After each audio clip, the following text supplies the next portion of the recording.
Bridget O'Carroll, and her fun fact is that Bridget's lived in over 40 houses across the U.S., Caribbean, and Ireland. Welcome, Bridget.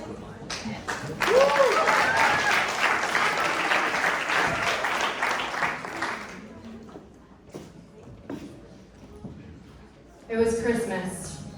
I was 22. I was staying and working in DC over the holiday because I couldn't afford to go home that year. My mother decided to fly to DC to spend Christmas Day with me. We never got along growing up, but I took her on a tour of the Capitol where I worked, and I got to show off my key to the Senate office and my access to those underground tunnels. She took pictures of me laughing, dressed up in my business attire, getting along for the first time since before I could remember. That night, I made her mulled red wine, bacon-wrapped asparagus, and some meat dish I can't quite remember.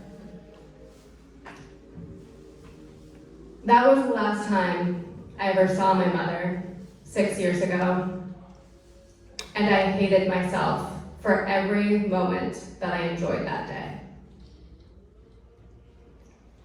I come from a family of givers.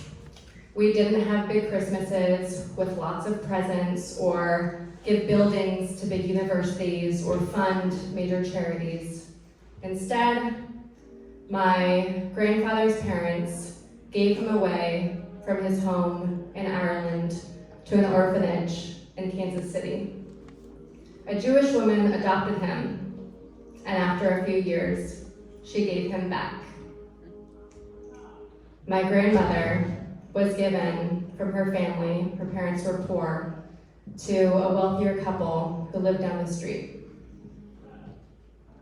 My grandmother, on my mom's side, was given from her small Alutiiq village in Alaska to a white government boarding school where she was forced to give up her long hair as part of the forced assimilation tactics happening to natives at that time.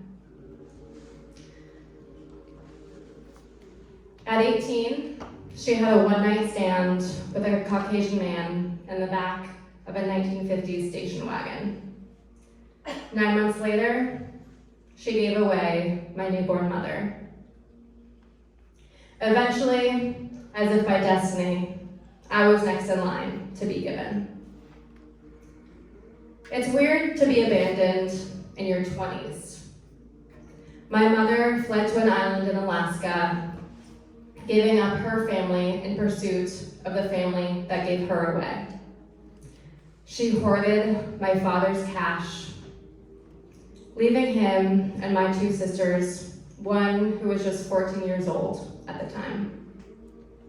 I soon realized, just a few months after those moments that we shared over Christmas, that she had also gifted me tens of thousands of dollars of credit card debt using my Social Security number in my name.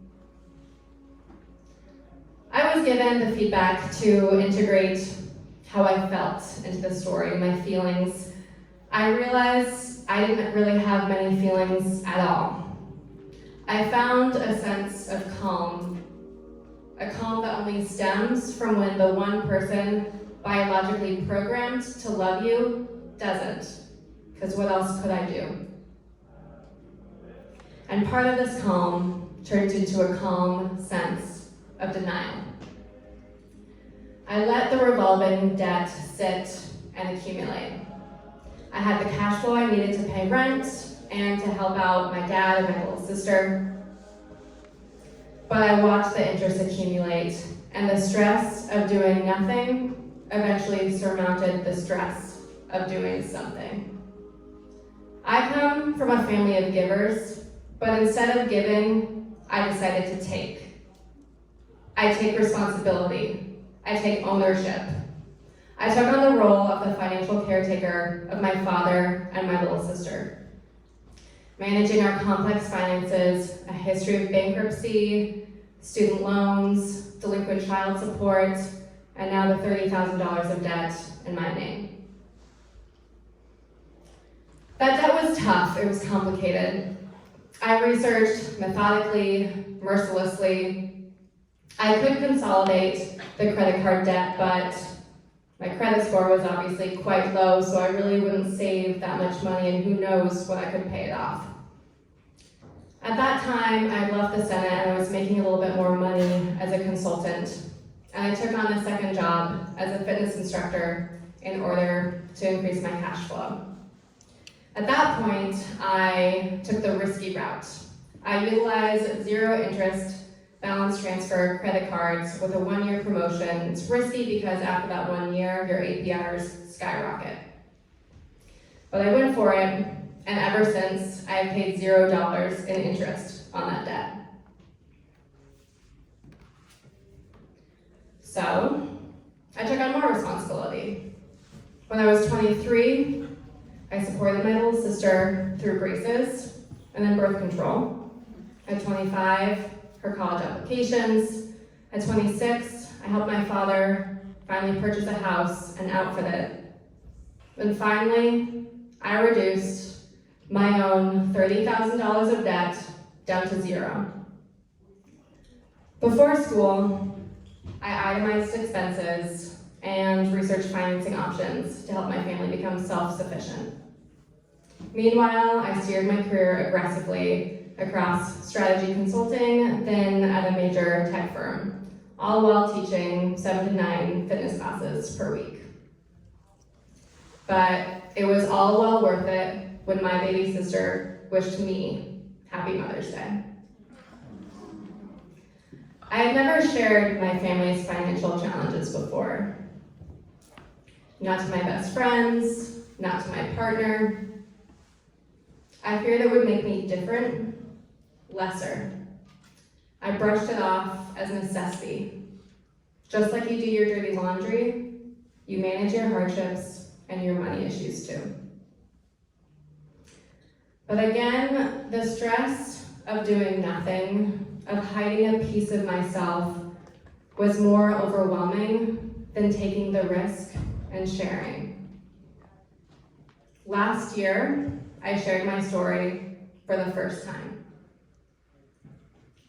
Instead, people were proud of me, inspired even. Instead of feeling embarrassed, it made me realize my own accomplishments. I got to open my eyes and realize my own power, my own pride. I shared my story on my MBA admissions essay. To my great surprise, I received 2 full scholarships to some of the best business schools in the world. The idea of going back into debt, an amount of debt that makes $30,000 seem like nothing, was terrifying. At this point, I knew what I wanted to do. And I knew what school fit my scary, lofty goals. So I politely declined both these offers. I took out the $114,896 of debt to go to the best business school in the world.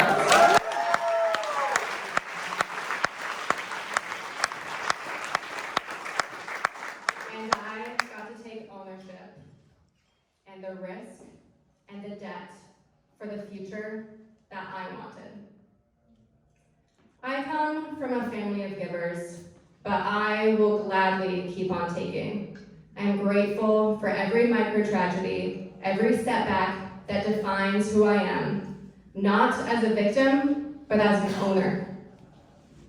I welcome the new challenges, the new debt, the new hardships that bring me closer to the life that I want for me and for my family. While I maintain my sense of calm, which helps me tackle these challenges, I still struggle.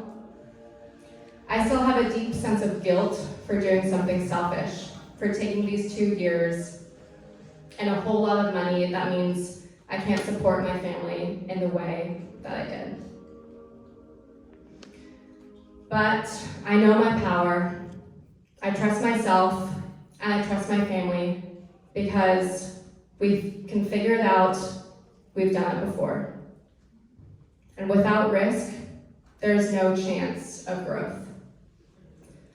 Every day, we have the power to coast or to push the status quo, to change history for ourselves, for our families, for our communities, to decide to tackle challenges head-on or to sit back and watch the interest accumulate.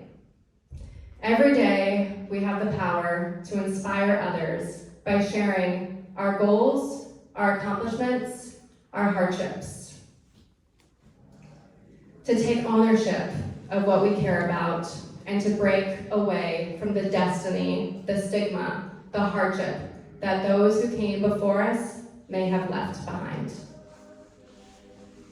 With hardship comes achievement, comes power, comes pride. I urge you all to realize your goals, take the risk, go all in. Thank you.